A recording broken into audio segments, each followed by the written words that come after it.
Assalamualaikum warahmatullahi wabarakatuh. Apa kabar para siswa? Bertemu kembali dengan saya. Kita akan belajar bersama. Semoga sehat dan masih tetap semangat untuk belajar walaupun dalam keadaan yang tidak kita inginkan. Baik, teman-teman, kali ini kita akan membahas tentang ilmu mawaris. Apa itu mawaris? Baik, kita bahas.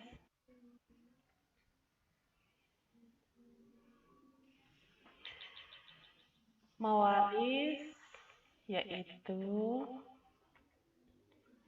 serangkaian kejadian mengenai pengalihan pemilikan harta benda dari seseorang yang telah meninggal dunia kepada seseorang yang masih hidup, atau dari satu orang yang meninggal dunia kepada beberapa orang yang masih hidup.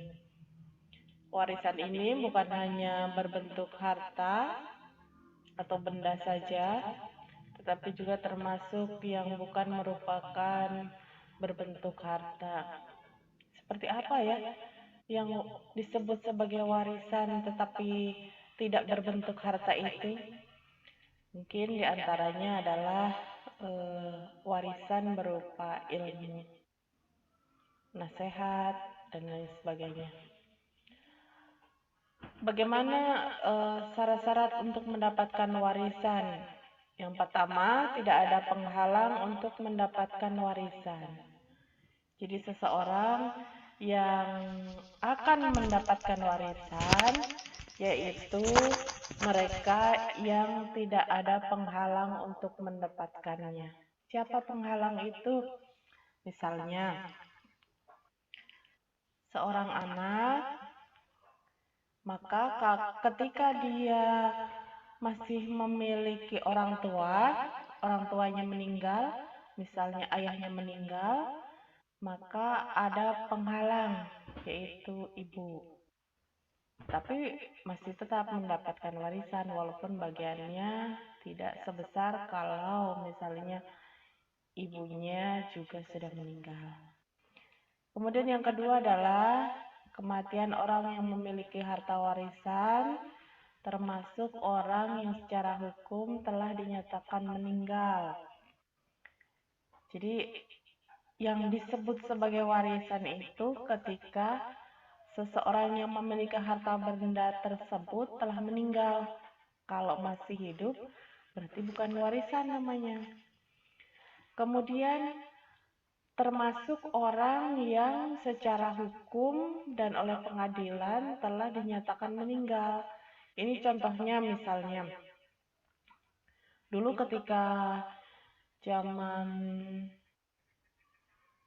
60-an atau tahun 90-an, ketika terjadi banyak kerusuhan di masyarakat, maka banyak tokoh-tokoh atau orang-orang yang mereka itu kontra terhadap pemerintah.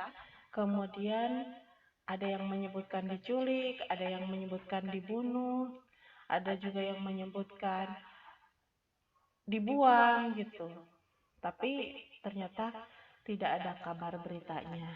Nah, kemudian oleh pemerintah mereka dinyatakan secara hukum telah meninggal atau tidak ada, maka harta warisannya dapat diwariskan. Kemudian ahli waris hidup saat pemberi warisan telah meninggal. Jadi yang diberi warisan itu orang yang masih hidup ya. Orang yang sudah meninggal sudah tidak punya hak lagi untuk mendapatkan warisan. Selanjutnya, bagaimana seseorang itu sebab-sebabnya mendapatkan warisan? Yang pertama, karena adanya nasab atau keturunan.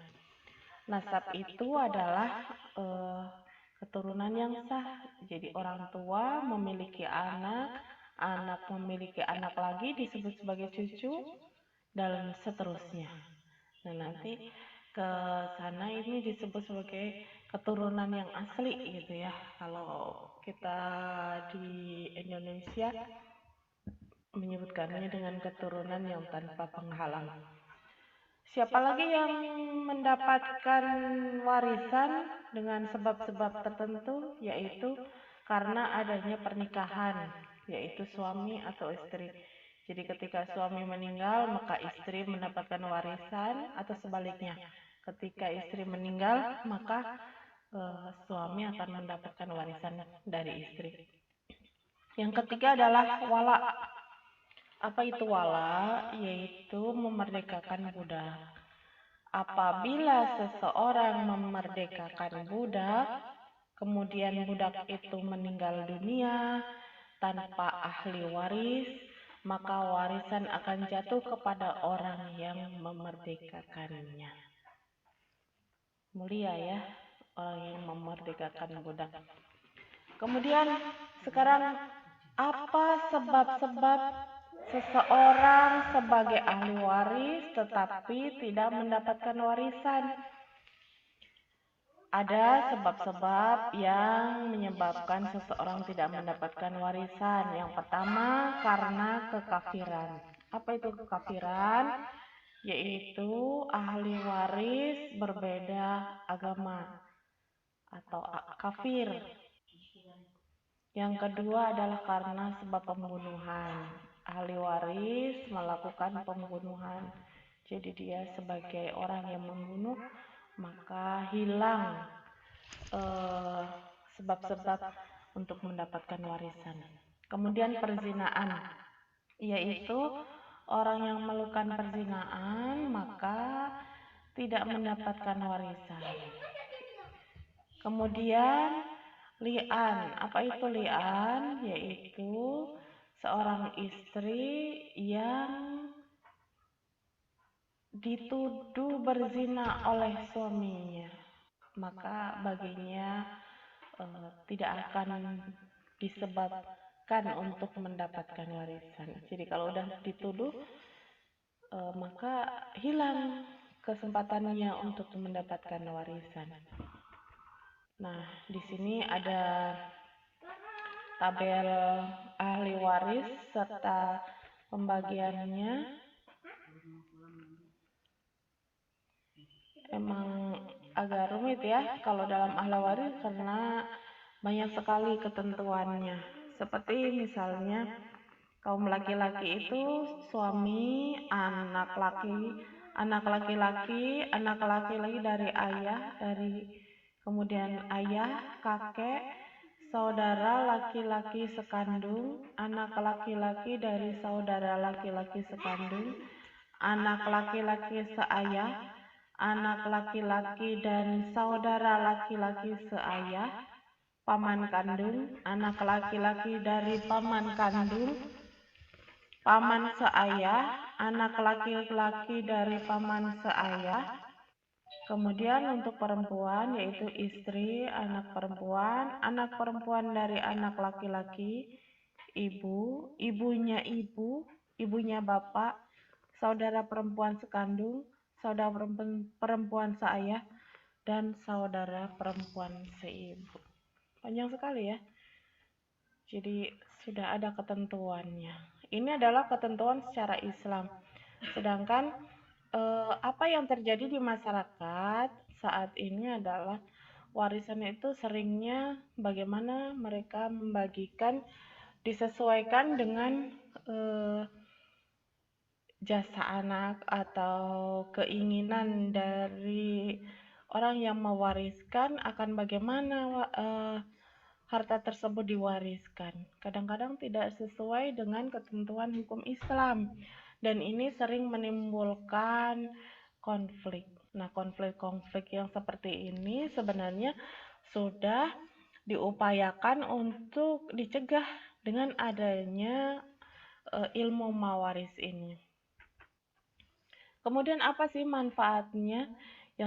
Yang pertama, terciptanya ketentraman hidup dengan suasana kekeluargaan yang harmonis. Karena tidak sedikit orang yang merasa dirugikan dengan adanya pembagian harta waris. Yang kedua yaitu menciptakan keadilan dan mencegah konflik atau pertikaian. Banyak sekali ya, setiap hari ada berita tentang pertikaian yang menyebutkan adanya eh, rebutan harta warisan dan lain sebagainya. Nah, ini juga termasuk bahkan ahli waris. Ada yang terhijab, ada yang tidak terhijab. Terhijab itu artinya tertutup. Jadi itu seperti tadi, suami ketika dia memiliki istri, maka istrinya meninggal, dia mendapatkan warisan. Nah, kalau keluarga tersebut memiliki anak, maka anak juga akan mendapatkan bagian warisan tersebut dan lain sebagainya. Berarti yang terhijab siapa? Seperti kakek itu ya, bibi, paman, terhijab oleh orang-orang yang masih dekat kekerabatannya atau kekeluargaannya. Nah, itu tadi teman-teman ilmu mawaris yang kita pelajari kali ini. Tentu tidak paham ya, karena hanya sebentar atau sekilas saja kita membahasnya. Mudah-mudahan kalian bisa mencari pengetahuan atau pengalaman tersendiri dari internet atau dari buku-buku yang dapat kalian baca. Terima kasih untuk pertemuan kali ini. Kita tutup dengan bacaan hamdalah bersama. Assalamualaikum warahmatullahi wabarakatuh.